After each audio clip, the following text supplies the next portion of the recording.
especialmente quando nós estamos falando da cidade nesse momento, por causa da indústria. Portanto, a gente começa a estranhar alguns codinomes da cidade, como por exemplo, cidade industrial. É uma cidade industrial. Uma cidade industrializada. Cidade de trabalho. Não, não é cidade de trabalho. É cidade de trabalhadores. Cidade de bicicleta. Não, não é uma cidade da bicicleta. Seria uma cidade de ciclistas. Né? Aqueles operários que na década de 70 iam e vinham do centro à periferia pela bicicleta.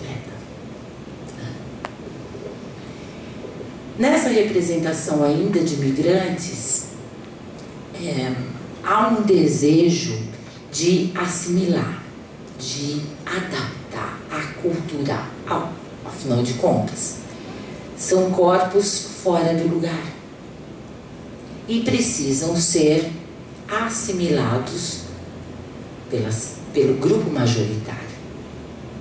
E dessa forma, ou só seria dessa forma, que a gente poderia construir um lugar como um não lugar. Mas eles são sempre excepcionais. Tem um autor que eu gosto muito, ele é francês, mas tem sobrenome indiano e eu não vou falar, porque eu não sei pronunciar.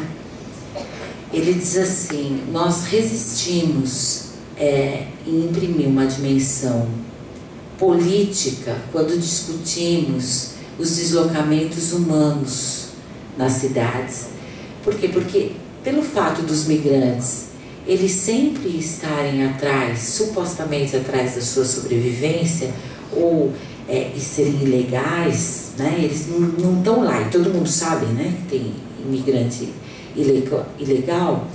Toda essa representação joga a questão da migração como uma anomalia, não como o pulsar da contemporaneidade ou mesmo da história urbana.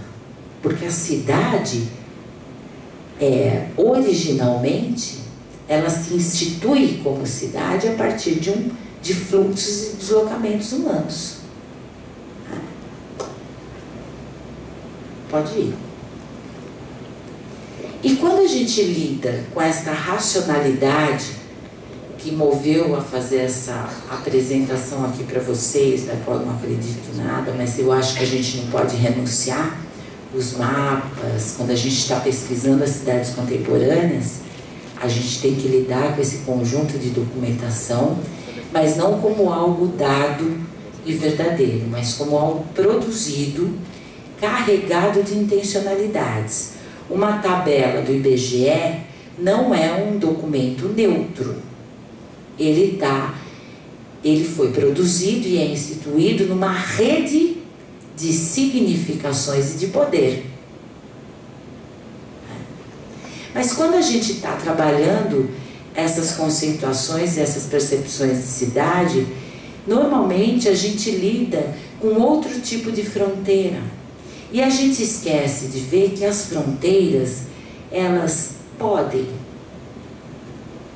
sim dividir, mas ao mesmo tempo aproximar. Que as fronteiras, elas são processos, elas não têm nada de fixidez. As fronteiras que estão delineadas em qualquer mapa são fronteiras produzidas em processo. E ao mesmo tempo que uma fronteira repulsa, ela intercambia. Pode passar. Eu trago como exemplo aqui, que vocês conhecem, o muro de Tijuana, que é um muro entre Estados Unidos e México, e uma declaração muito bacana dessa senhora Sandy Johnson. Ela diz assim: estou cansada da imigração ilegal, nós temos de obedecer às nossas leis. Por que eles não têm de obedecê-las? O muro é uma posição firme por parte de nosso governo, diz essa senhora. Ela acha que imigrantes legais devem ser severamente punidos. Pode ir. Mas, ao mesmo tempo, ela diz assim: costuma ir ao México para comprar medicamentos baratos, enquanto seu marido, Jim Johnson, vai ao país vizinho para comprar birita. Mas ela diz que o México não é mais o mesmo. Hoje em dia, acho tudo feio e os preços subiram muito para turistas. Então, cabe a gente perguntar: que fronteira é essa? Que ao mesmo tempo repulsa e se apropria, e atrai. Que ao mesmo tempo isola e une. Pode ir. Dentro dessa concepção, portanto, a gente poderia problematizar o ato de migrar para além do que a boa racionalidade científica hegemônica impõe. Migrar, para mim, poderia ser uma maneira de fazer, uma atividade tática de enfrentamento diante das condições instituídas por outros. Esta foi a minha tese. Por quê? Voltando para Joinville. Para além das estatísticas e ouvindo os próprios migrantes, uma pergunta surge. Ora, foi a indústria que atraiu você a Joinville? Por que não foi para Maringá? Por que não foi para outras cidades que estavam se industrializando?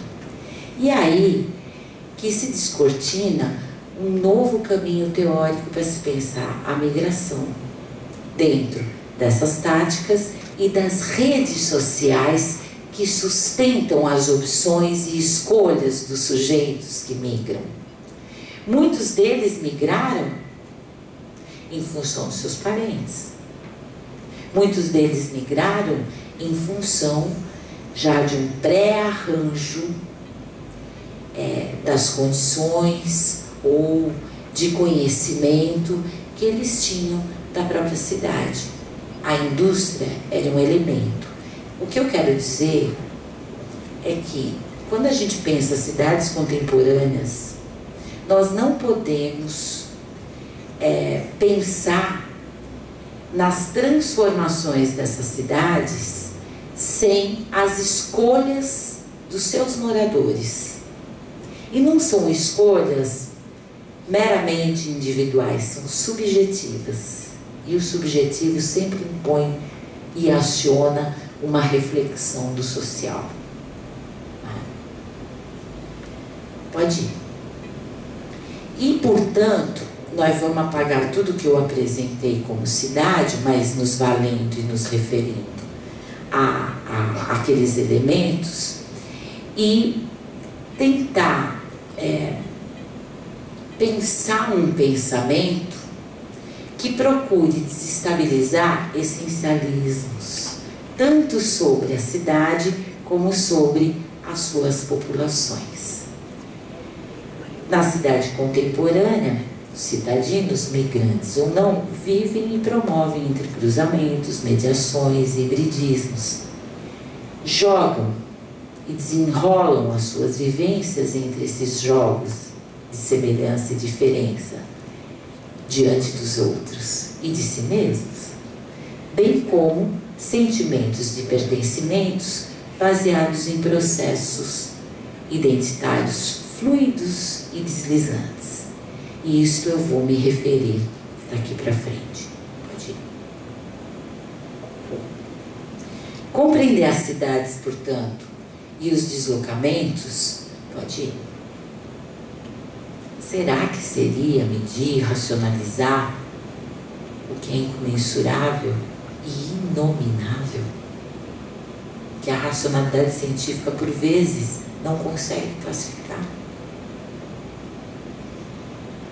Seria estabilizar ou continuar estabilizando experiências desses moradores e emblematizando essas experiências ou experiências de alguns, referindo-se à experiência de alguns e e transformando essas experiências, que até já se perderam, mas em pedra e cal, em monumentos, em patrimônios. E tem uma citação de Jorge de la Roça que eu gosto muito. A compreensão habita um lugar de fronteira. O limite de onde se dá atenção entre o familiar e o estranho, entre o idêntico e o diferente, entre o próprio e o alheio, entre o mesmo e o outro. E é nesse limite, sempre inquieto, que realiza sua função mediadora. Isso vale tanto para nós, que estudamos a cidade, como aqueles que vivenciam a cidade sem estudá-la. Pode ir.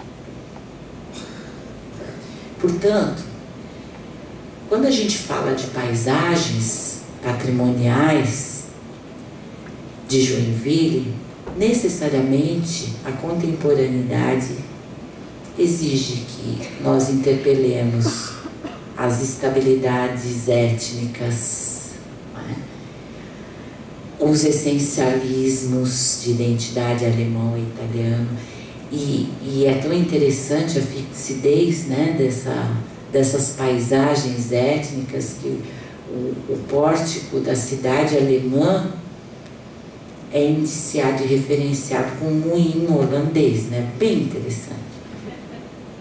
E cotidianamente a gente não estranha, está muito familiarizado para nós isso, né? É muito familiar, né?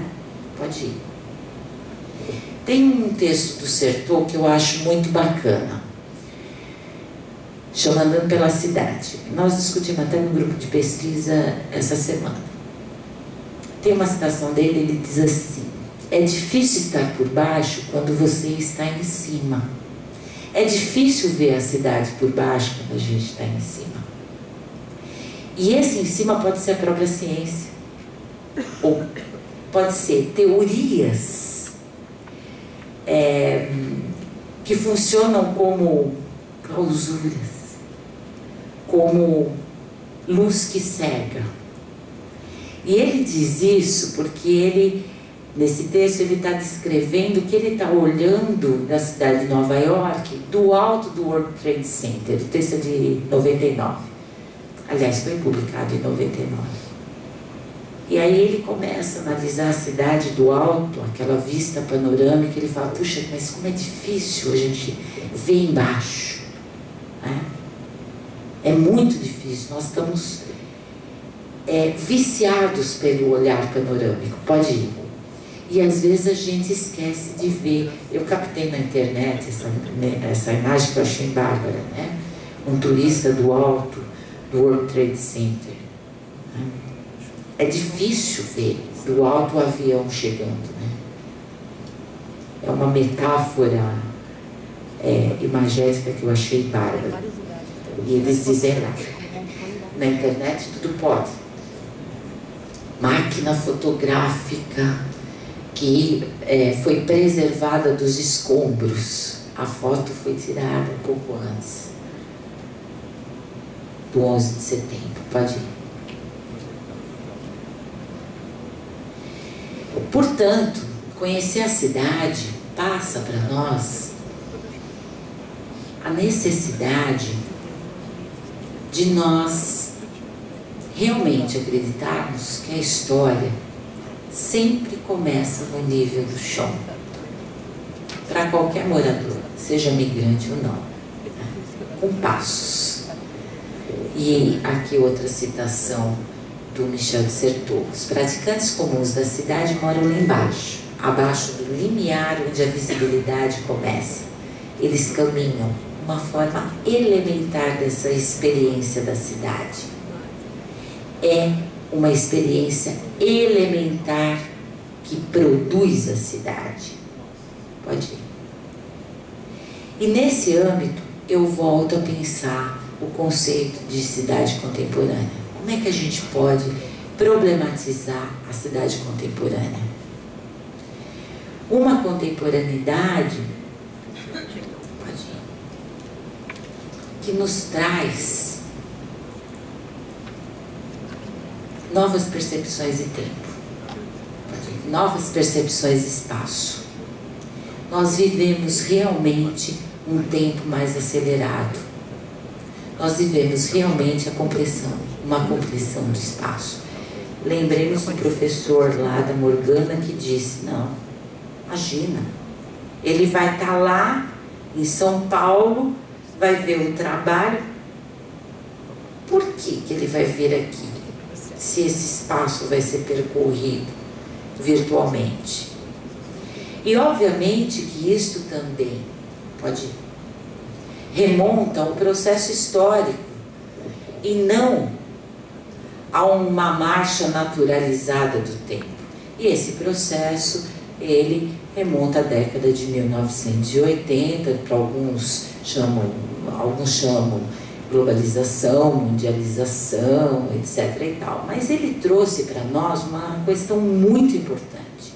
Até que ponto os nossos olhares acadêmicos ou artísticos suportam ainda binarismos para a gente pensar cidades, os deslocamentos e o cultural. O patrimônio, o conjunto, as paisagens patrimoniais.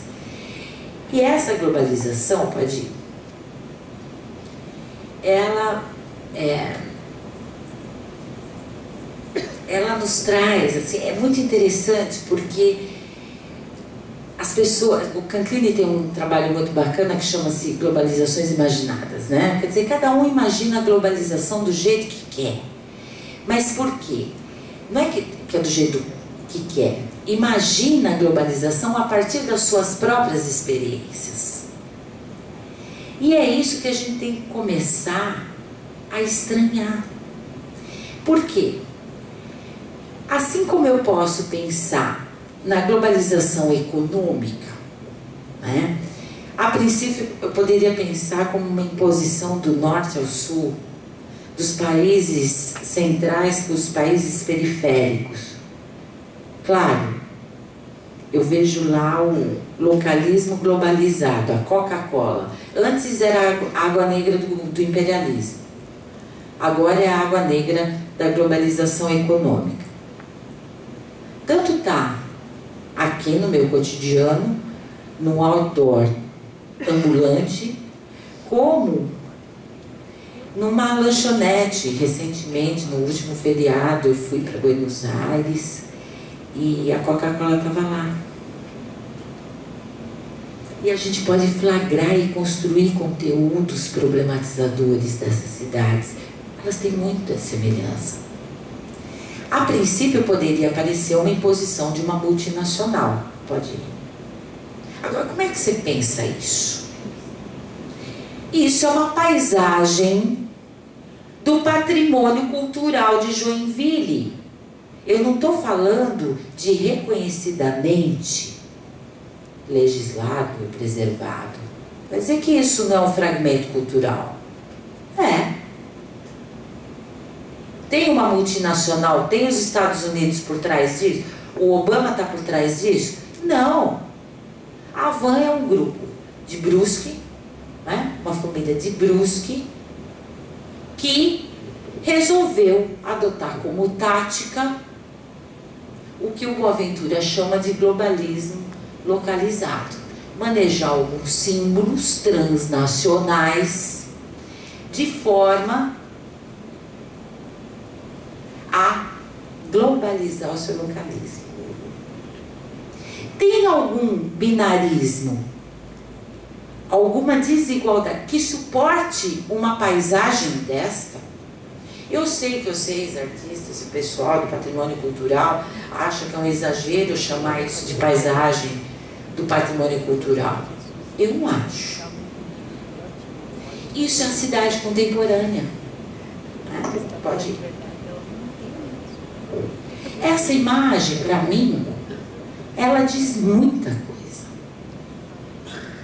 O que está em primeiro plano? O Blue Tree? Ou a autoescola, naquelas casas velhas?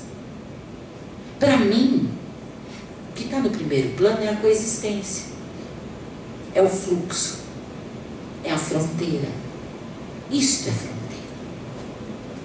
Isso diz respeito tanto às transformações da cidade contemporânea, quanto aos deslocamentos humanos, financeiros, comunicacionais, informacionais.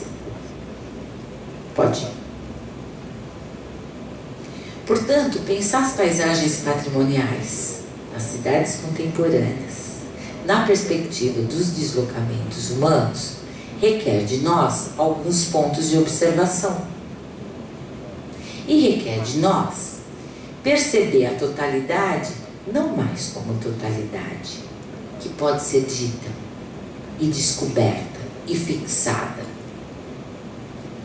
mas a totalidade como pontos de observação e problematizar suas conexões. Pode ir. E aí eu fico pensando nessas outras paisagens do patrimônio cultural de Joinville, que ao mesmo tempo diz respeito à cidade contemporânea e aos deslocamentos humanos. Vocês conhecem o mercado público, né?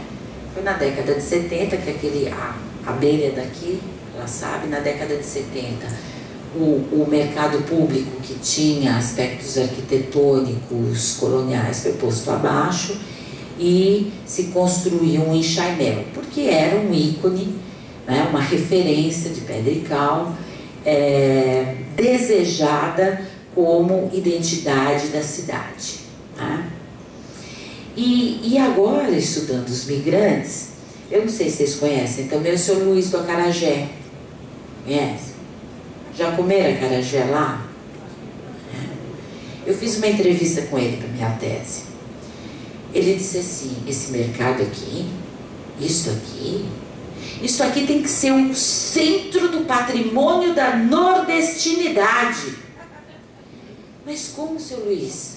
Claro, o mercado tem tudo a ver com a essência nordestina. E eu sou nordestino, e eu faço acarajé. Eu digo, tá bom, mas o senhor é nordestino de onde? Eu sou de Pernambuco. Eu falo, mas o senhor é pernambucano, o acarajé é baiano ou é pernambucano? Eu faço melhor acarajé baiano.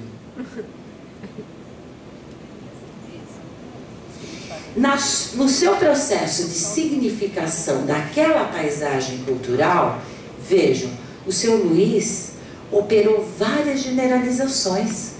Da mesma forma como o técnico do IPURG também operou para mostrar lá o mapa, como o geógrafo do IBGE montando as tabelas populacionais. E isso requer, mais uma vez, que nós desestabilizemos qualquer percepção binária sobre esta cidade, sobre o patrimônio cultural, sobre os seus habitantes, do presente e do passado. Interessante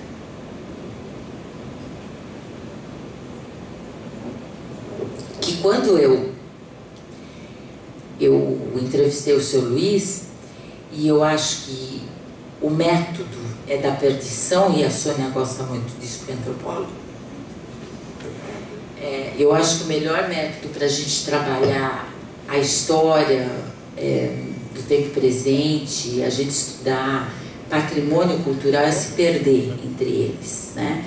Porque se o patrimônio como diz o Hartog, né, é uma forma de viver rupturas no tempo e no espaço, referindo-se a elas, ao mesmo tempo referindo-se a elas, o olhar tem que ser da perdição e tem que ser do estranhamento cotidiano. E para nós é muito difícil, porque às vezes a gente está enclausurado nas teorias, e a gente está enclausurado pela familiaridade, a ponto de não estranhar que uma cidade que se projetou na década de 70 como uma cidade alemã, utilizar como ícone um moinho holandês para se fazer imagem, para se fazer identidade. E quando eu entrevistei o seu Luiz, naquela paisagem patrimonial, o ouvir me levou a outros caminhos. Eu fui parar lá no Parque Joinville. Lá tem uma festa nordestina, há anos. E esses migrantes, muitos deles não são nordestinos, mas é festa nordestina porque eles gostam da comida, e o nordestino nota, eu sempre me lembro do Muniz, né? É aquela também operação de generalização, porque deixa de ser pernambucano, baiano, cearense, etc. e tal, e se torna uma coisa só. É a mesma coisa, eu sou paulista, eu sou paulistana, eu nasci na Moca, né? Eu sou joinvilense. Eu confesso a vocês que quando eu vim para Joinville, eu me apropriei de uma imagem muito positiva e significada, principalmente pelos órgãos turísticos de Santa Catarina. E não só turísticos, pelos políticos, né? Rio Grande do Sul, Santa Catarina é a Europa brasileira. Quem aqui é de São Paulo? Alguém é? Rio de Janeiro? É ou não é? Na década de 80 era aquela coisa, Sul Maravilha. Né? Ainda, Santa Catarina ainda pega bastante. Mas é que eu já estou tão desfamiliarizada dessa representação e eu esqueço que ainda se compartilha, inclusive, com pessoas muito próximas dessa percepção. Por quê? Porque é uma operação de resgate, de sequestro e de fixidez. E quando a gente lida com paisagens culturais, tem que quebrar, fissurar qualquer percepção fixa. Eu acho que assim é com a arte também, não é, Nádia? Aí, na festa nordestina, e eu entrevistei um organizador, uma pessoa maravilhosa, um peão de uma fábrica, e eu queria saber sobre o porquê que aquilo, o porquê que o bairro estava virando o reduto de nordestinidade. E aí apareceu uma tensão com até o seu Luiz e com o pessoal que frequenta o centro. Ele diz assim, eu perguntei para ele assim, tá, mas tu é nordestino? Não, eu sou de Criciúma. Eu sou casada com uma lemoa, tá? Gente muito boa. Eu falei assim, mas você é negro? Você sofreu algum tipo de preconceito? Não, da lemoada não. Lá do sogro, da sogra, do pai e da mãe, não. Eles são meio assim. Mas sabe o que eu acho? Eu acho que é o jeito de você se colocar. Quando eu cheguei em Joinville, contando ele, olha como essa entrevista foi importante. Eu procurei lá os grupos de capoeira.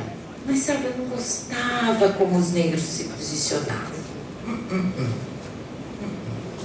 Não gostava porque era uma forma de ver assim a capoeira como reduto dos negros. Capoeira não é dos negros. Capoeira é do Brasil. Um peão de fábrica. Um peão de fábrica.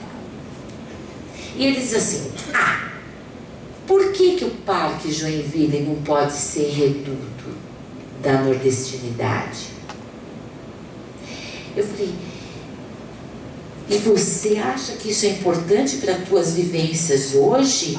Claro! Amanhã vai poder ser outra coisa.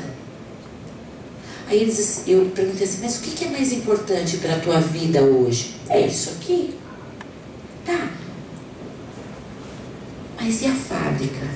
Eu trabalho na Embraer, uma das fábricas mais invejadas para se trabalhar pela aparentemente classe destituída de escolhas. Eles dizem assim, aquilo é um pontinho na minha vida. Lá eu tenho plano de saúde, eu tenho salário, eu tenho... E aquilo lá, ó, acaba rápido, a minha vida está aqui. A minha vida está na cidade. E a cidade sou eu. E isso remonta a uma palestra que não sei se vocês tiveram a oportunidade de ver do próprio Máximo Canevati na aula inaugural, né, onde ele fala da metrópole contemporânea, comunicacional, e ele diz, olha, a metrópole somos nós, o nosso corpo. Nós instituímos marcadores que desejamos. E cada marcador, uma tatuagem, cada modo cada maneira de se fazer na cidade é uma maneira de fazer cidade. Obviamente que nós não vamos chegar, não quero chegar num relativismo extremado de alguns pós-modernistas, mas o que eu estou colocando em destaque é que para a gente se pensar patrimônio cultural ou paisagem patrimonial, a gente tem que se pensar no processo, em apropriações, em subjetivações, e nesses processos produzir memórias, significados, etc. e tal. E aí, quando você vai para o nível do chão, quando tu pratica o método da perdição, tu vai percebendo que as verdades que a gente produz na academia, elas só são aproximativas. Porque o processo de pesquisa é processo. E não se trata da gente vislumbrar as cidades ou patrimônio cultural como um mosaico. E um mosaico que, no refletir e no modo hegemônico de se racionalizar, parece que a gente constrói rejunte, né? Mas um está separadinho do outro. É ou não é? São os negros, são os turistas. Essa é a dona Nadir de Sofia, é o catador. Essa é a filha do seu Zélio, lá de Sofia. Estou falando Sofia porque nós acabamos de fazer uma pesquisa lá no bairro. É lá a passeata da diversidade, são os empresários, religiosos. Para a gente pensar as cidades, os deslocamentos contemporâneos e as paisagens patrimoniais, nós temos que pensar, ou nós temos que superar a nossa percepção de diferença enquanto mosaico, diferença enquanto exposição espetacularizada da diversidade. E nós temos que encarar a diferença como processo, como algo que pulsa e que é difícil nominar e que exige de nós constantemente deslocamentos de fronteiras que são múltiplas, complexas. Não tem jeito. Estou acabando, tá, Nádia? Quando a gente vê isso, essas figuras passam a ter mais sentido, essas imagens passam a ter mais sentidos. E elas interpelam não afirmações, elas pedem desculpa, elas suportam não afirmações de verdade, mas problematizações. Né? Como é que tu pode ainda pensar numa paisagem patrimonial com algo fixo demais, né? Referenciado demais? Como é que tu pode pensar uma paisagem patrimonial sem estar embaixo, sem pensar nessas apropriações não como anomalias? Não são anomalias, não são crimes contra a estética e a cosmética urbana. São pulsações do urbano, né? E aí como é que você vai pensar aquele cara lá? Acho que a Sônia vai falar muito sobre isso, né? Porque a gente naturaliza demais, não é mesmo? E eu tenho uma dificuldade disso na minha sala de aula, porque quando você vai falar de indígena em Joinville, por exemplo, eu levei umas imagens lá de um grupo de indígenas comercializando cestaria no centro, a reação das pessoas é uma reação mesmo que diz, nossa, isso é algo, sabe, é uma anomalia, é um paradoxo, é uma coisa que não cabe na racionalidade de se pensar a cidade. E normalmente se desdobra num viés moral muito complicado, que é dos coitados, a mesma coisa dos migrantes, os coitados, os incentes destituídos de escolha, determinados pelas condições objetivas, sociais, econômicas, etc. E tal.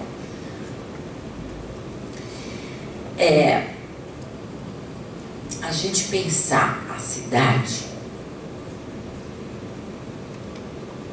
requer que a gente problematize que cara que tem essa cidade. E problematizar que cara que tem essa cidade é problematizar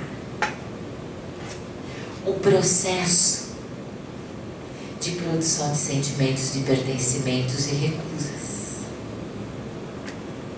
Porque a cara que tem essa cidade, para mim, é a cara que eu desejaria me olhando no espelho. E como é que a gente faz isso? Como é que a gente estuda isso?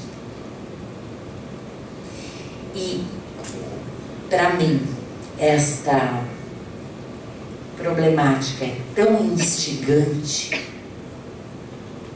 e tão movedora e demovedora que me permite e me permitiu e vem me permitindo um processo de investigação das cidades contemporâneas e dos seus fluxos migratórios dizer uma coisa: na prática, no âmbito do chão, no método da perdição, a teoria é outra, não tem jeito. Eu acho que esse é o desafio da gente pensar as nossas vivências, as vivências dos outros, não propriamente como singulares demais, mas também como semelhantes. Mas nesse jogo entre singularidades e semelhanças, existem específicos. E são esses específicos que são abertos, eu acho que para nós, estudiosos da cultura, da arte, de se pensar, de se perder, e de ousar, principalmente, repensar qualquer paisagem patrimonial na contemporaneidade. Agradeço mais uma vez a oportunidade de ter relembrado questões e retrabalhado questões que eu pensei que não estavam tão presentes ainda na minha cabeça. Obrigada.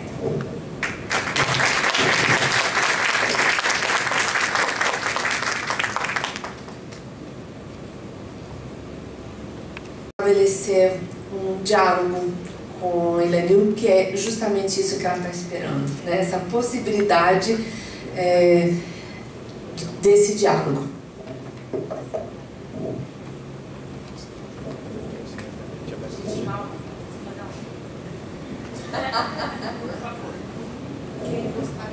De fazer alguma pergunta?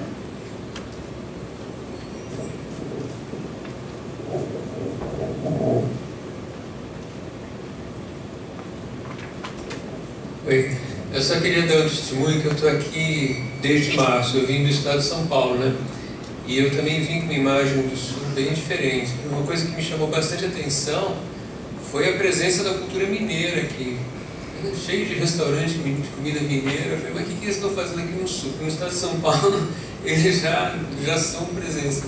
Mas assim, eu percebi que é no Brasil inteiro, né? E também é interessante essa colocação da diferença como um olhar que a gente tem que ter melhor, né? Que normalmente é uma matriz de pensamento e de forma de perceber, de estudar, né? A cultura que diz respeito a etnocentrismos de todas as ordens. E claro, uma tradição historiográfica, teórica, imposta, mas eu acho que o grande desafio hoje da gente pensar os deslocamentos, porque se algum de vocês conhecerem uma cidade que na contemporaneidade é destituída de imigrantes, por favor me avisem, porque eu vou atrás para estudar. Tá? Ah, é? Opa. As cidades, né, elas se instituem na contemporaneidade pelos deslocamentos. Quando a gente pensa os deslocamentos humanos e o modo de fazer desses próprios migrantes, não está isenta essas operações de etnicização. Da mesma forma que os dominantes, né, de quem tem o poder sociocultural numa cidade, num país, enfim, num grupo, tem, né, os migrantes, a gente pode cair na esparrela de estudar esses deslocamentos a partir de uma etnicização como ponto de partida. E etnicização não propriamente ligada a italianos e alemães, porque agora está entrando um projeto, eu sou presidente do Conselho Municipal de Políticas Culturais, recebi ontem um projeto para criar um dia do italiano em Joinville. Porque foi criado o dia do nordestino, né? E tem o dia do colono.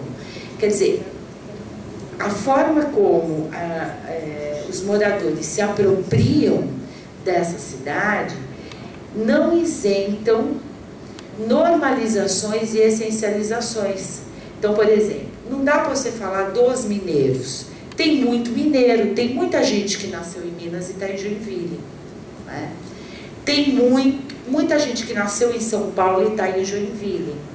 Com raras exceções, aqueles que eu estudei e que entrevistei, todos eles tiveram dificuldades de se localizar em Joinville, ou como mineiros, ou como joinvilenses, né? Assumem sim a cidade. Agora, para se reterritorializar e para se fazer cidade, aciona esses símbolos civilizatórios, né, exógenos. Então, dos mais variados jeitos, a mineirice, né, o jeito carioca. Eu acho que os mais arrogantes mesmo são os paulistas, eu acho, com certeza. Pelo menos aqueles que eu entrevistei, que são meus amigos.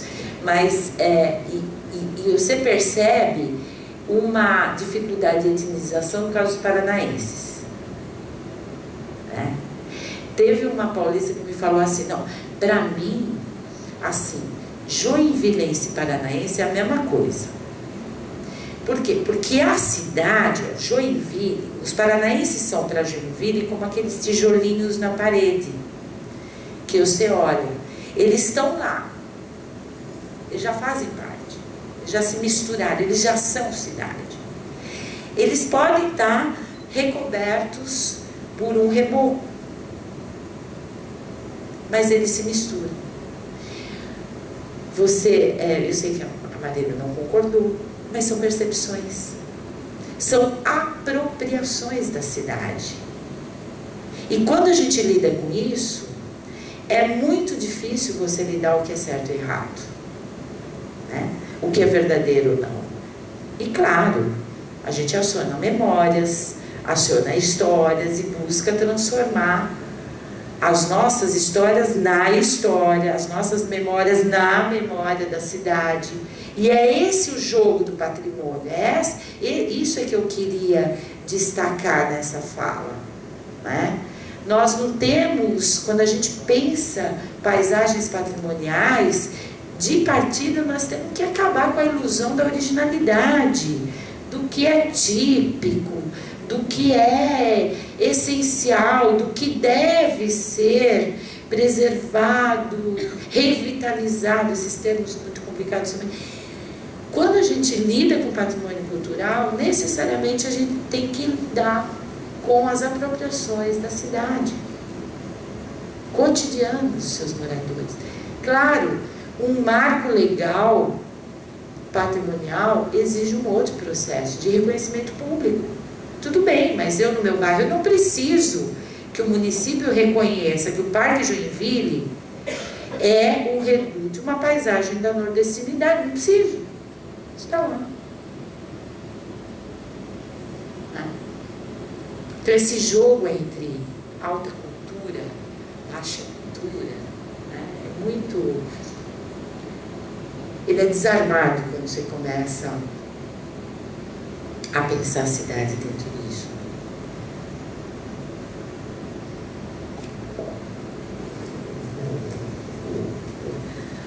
Mais alguma pergunta?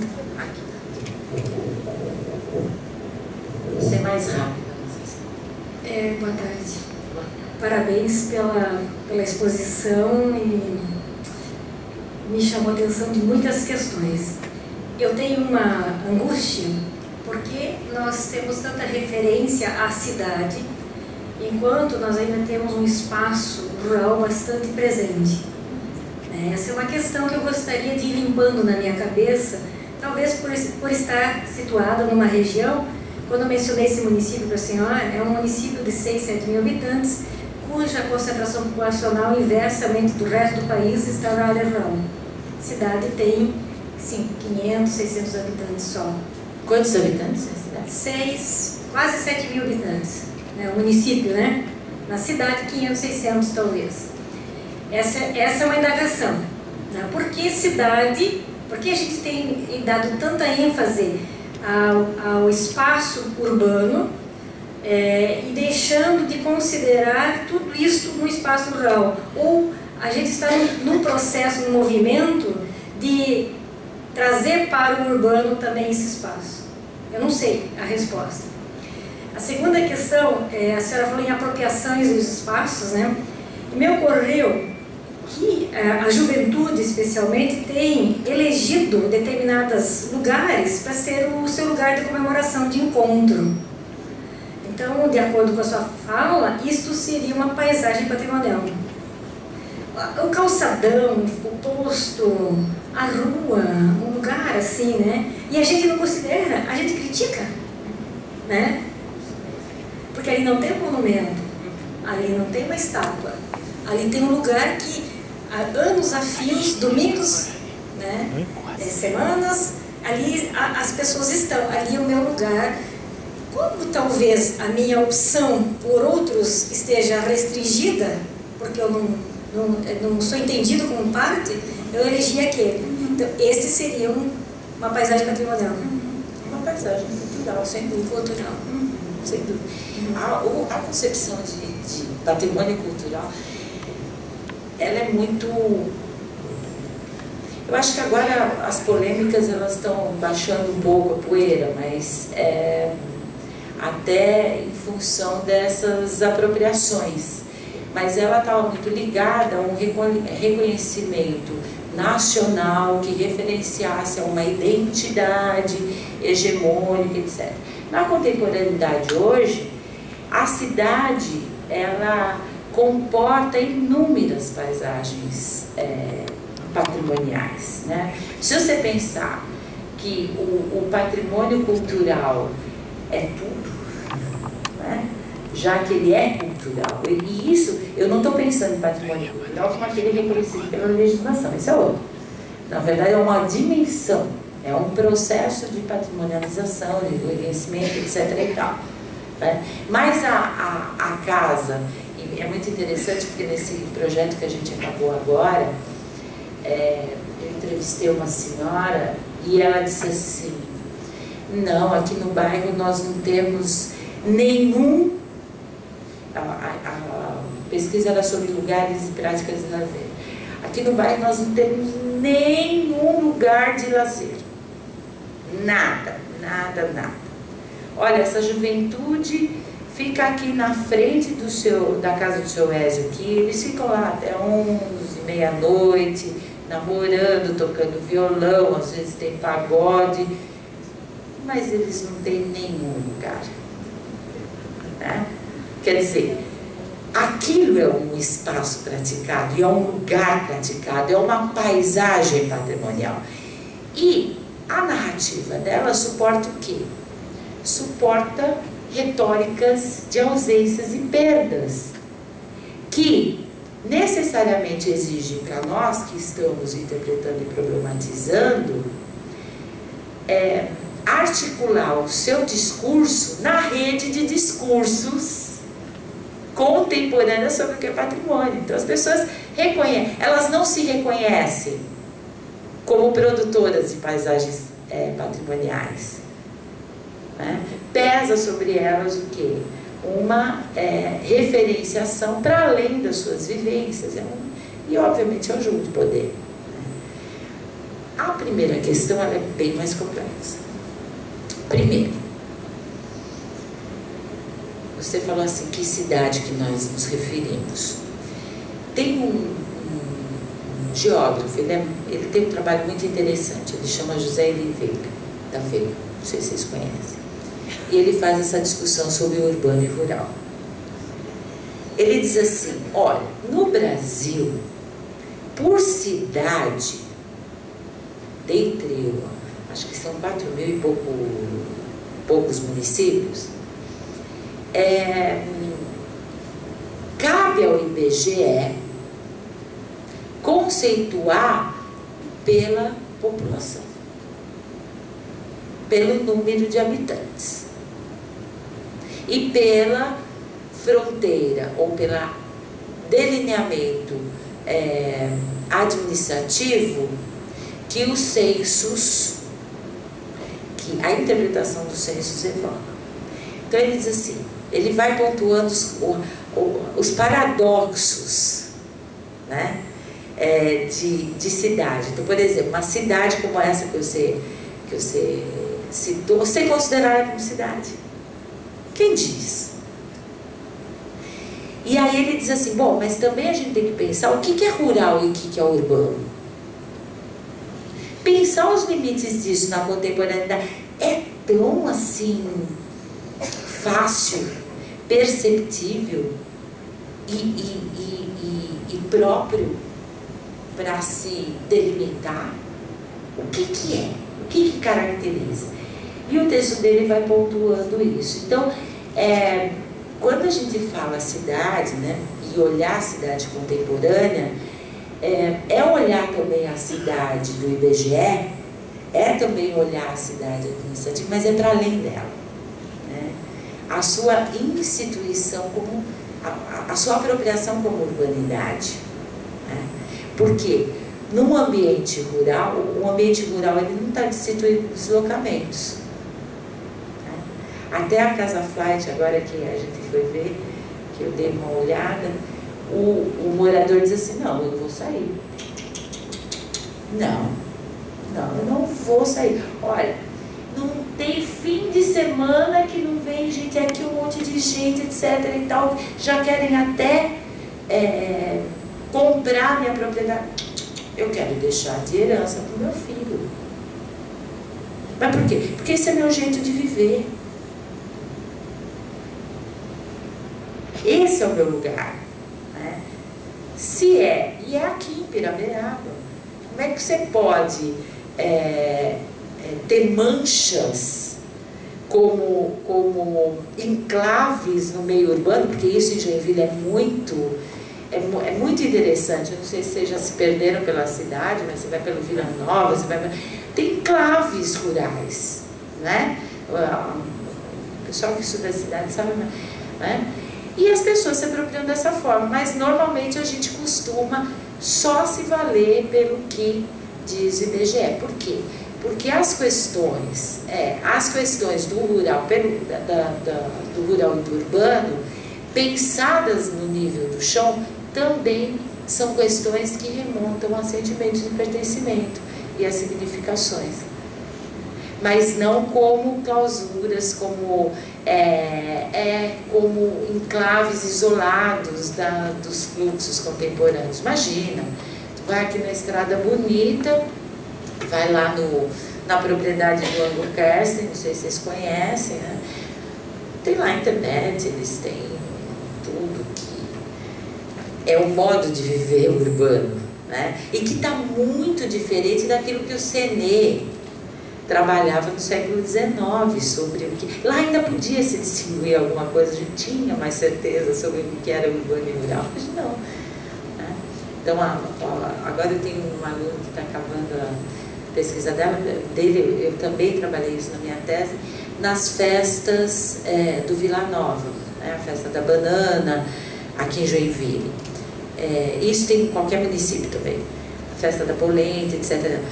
É interessantíssimo a gente captar a nostalgia rural, da ambiência rural instituída na festa. É muito interessante. Não sei se... Pelo menos toquei um pouquinho na questão.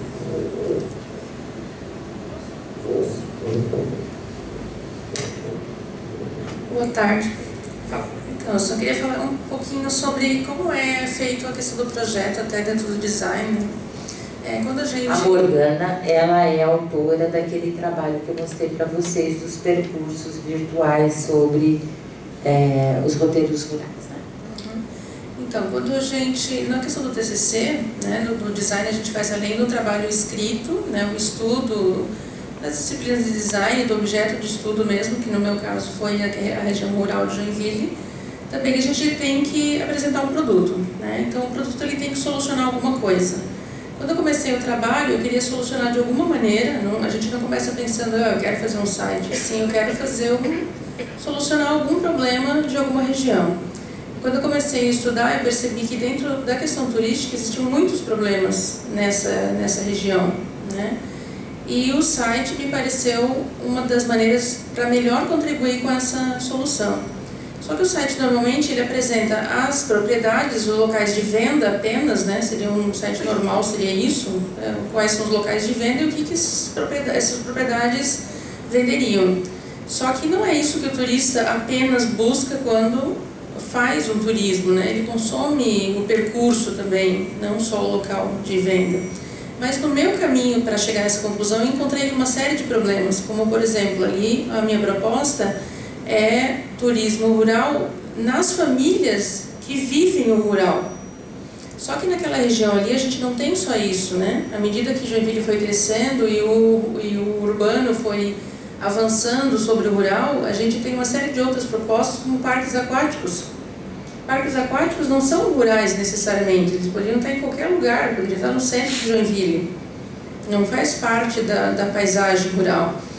Então, ali a gente tem pessoas que já são moradoras, as famílias são moradoras há muitos anos daquela região, mas uma boa parte das pessoas vieram de vários outros lugares, ou da área urbana, por ter visto que ele poderia ser geração de um negócio, né, como o parque aquático, por exemplo, e de vários outros lugares de São Paulo e de vários outros lugares do Brasil que vieram para cá por uma questão assim, ou de qualidade de vida, ou porque gerou um negócio, né, por várias situações. Então eu tive que escolher um critério para incluir essas propriedades dentro do meu trabalho. Então não estão todas, né? Ou seja, estão as famílias rurais. Esse que foi o critério que eu utilizei. Eu tive que escolher realmente pelo meu... Porque assim, dentro da associação daquela propriedade, daquela região, não estão só as famílias rurais. Então, todos que quiseram se associar. Mas, pesquisando pela Fundação 25, a gente consegue saber quem são as pessoas que realmente são as famílias, né, que estavam naquela região. Ok. Morgana, só também esclarecendo o seguinte. Eu acho que a crítica do seu professor não levou em conta o que é o seu percurso, né? Normalmente o turista, quando chega a uma cidade desconhecida, ele se vale muito desses mapas, né? Mas nós não podemos esquecer que é o olhar, é o seu olhar. O que normalmente ocorre? Ocorre o olhar do seu professor, transforma o seu olhar como o olhar sobre as propriedades, sobre a ambiência rural. Agora também assim, a gente não pode esquecer e trabalhar o parque aquático como estrangeirismos, né? Ou como um ícone de negócios. Nada está fora, como diz o Heisen, né? Nada está fora da lógica da mercadorização na contemporaneidade. Nada. Nada. É muito difícil algo estar fora, inclusive para a família Ross. Né? Da mesma forma que o dono do parque aquático. Né? Por quê? Porque lá ele vende a torta, né? Ele comercializa. Não tem problema. Né? Não tem problema. A princípio, não tem.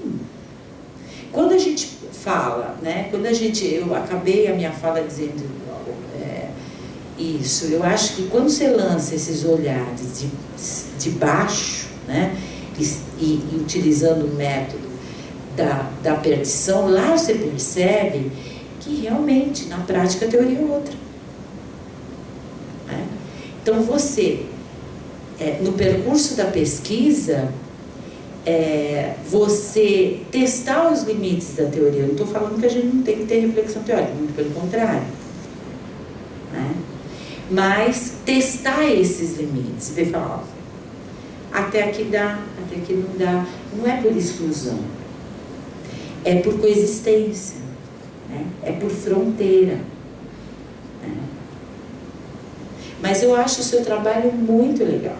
Eu gostei muito, eu achei muito bacana. Eu fiquei muito impressionada, porque é uma aluna de design, né, que propôs um percurso na ambiência rural. E eu falei, ó, eu vou impressionar o público, eu quero ir além do mapa e mostrar o multimídia criado. Mas só que isso já é um tipo de deslocamento, né? Que às vezes o modo de pensar diferente não é um modo de pensar diferente. Só o meio.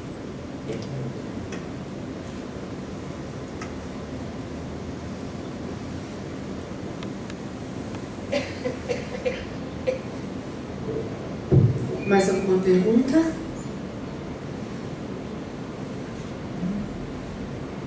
Não? Eu agradeço, Ilanil, muitíssimo a tua fala.